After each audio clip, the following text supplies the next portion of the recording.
Subscribe करें हमारे YouTube channel साधना gold को और पाएं वीडियोस सबसे पहले। बेल आइकन दबाना ना भूलें। पितरों के निमित्त उनकी संतति श्रीमद् भागवत जी का मूल पाठ, पूजन, भागवत प्रवचन पितरों की अक्षय तृप्ति के लिए हो रहा है। भाग्यशाली है अपने पितरों के प्रति जो अपनी श्रद्धा सुमन भागवत जी के मूल पाठ के रूप में अर्पण कर रहे हैं। अपने पितरों के निमित्त अवश्य साल की प्रत्येक अमावस को या फिर पितृ पक्ष में अवश्य कुछ ना कुछ करना चाहिए। जैसा कि शास्त्र विधान करता है, तर्पण, पिंडदान, श्राद्ध और अपने पितरों के निमित्त दान पुण्य अवश्य करना चाहिए। ब्राह्मण भोजन, गौ माता की सेवा, संत सेवा, गुरु सेवा, ब्राह्मण सेवा, दीन दुखियों की सेवा, मछलियों की, चींटियों की अवश्य अपने पितरों के नाम से करना चाहिए। कईयों का प्रश्न है कि हमारे पितृ यदि गति को प्राप्त हो गए, वो पितृलोक में नहीं है, उनका कहीं जन्म हो गया या मुक्ति को प्राप्त कर गए, वो पितृ अब नहीं रहे, हमको पता कैसे चलेगा? और फिर यदि वो मुक्त हो चुके हैं तो क्या उनके नाम से श्राद्ध करना चाहिए, उनके नाम से दान पुण्य करना चाहिए? इसका उत्तर है करना चाहिए। यदि वो पितृलोक में है तो उनको प्राप्त हो जाएगा। यदि उनका जन्म हो गया या स्वर्ग आदि में है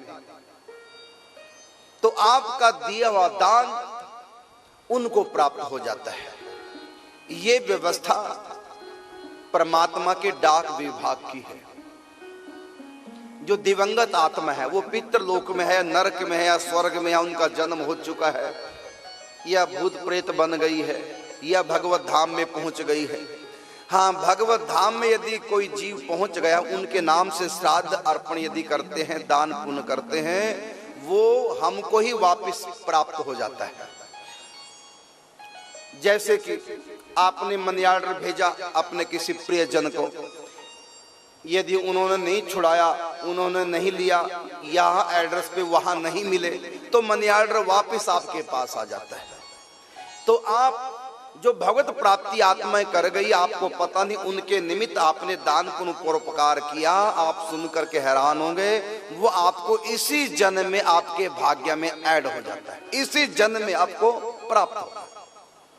किसके रूप में?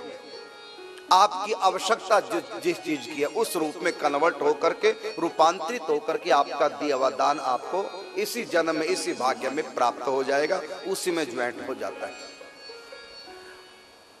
क्योंकि जो भगवत धाम में आत्माएं चली गई, उनको किसी के पिंडदान की, किसी के दान पुण्य परोपकार की आवश्यकता नहीं पड़ती। क्योंकि यद गत्वा न निवर्तन्ते तद धामः परमं मम, वो तो भजन के द्वारा भगवत धाम को प्राप्त कर गए। अब उनको आवश्यकता नहीं, उनके लिए कोई कुछ करे ना करे कोई फर्क पड़ने वाला नहीं, क्योंकि माया के उस पार पहुंच गई। हाँ, यदि वो आत्मा इसी ब्रह्मांड में किसी भी लोक में क्यों ना हो, इस ब्रह्मांड के अंदर वो किसी भी लोक में क्यों ना हो, आपका दिया हुआ श्राद्ध, पिंडदान, तर्पण आदि और जो भी आपने दान पुण्य किया वो उनको प्राप्त हो जाएगा। किस रूप में? ऐसा नहीं कि जिस रूप में आप देंगे उसी रूप में।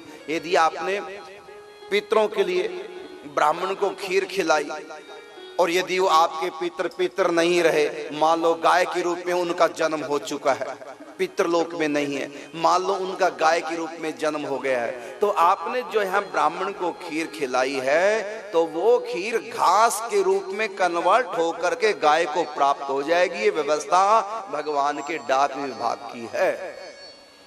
इसलिए हमको करना चाहिए, लाभ ही लाभ है। चाहे वो पितृलोक में है, चाहे उनका जन्म हो चुका है, चाहे वो भगवत धाम में पहुंच गए, जन्म मरण के चक्कर से भी क्यों ना छूट गए, तब भी हमको उनके नाम से कुछ ना कुछ करते रहना चाहिए। इसमें अपना ही भला है। इसलिए करना चाहिए और वो आशीर्वाद के रूप में हमको प्राप्त हो जाता है। और यदि भगवत धाम में कोई आत्मा जा चुकी है तो आशीर्वाद भक्ति का भी प्राप्त होगा और वो वस्तु जो हमने दान की हमारी इच्छित वस्तु के रूप में, हमारी वांछित वस्तु के रूप में इसी जन्म में वो हमको प्राप्त हो जाती है।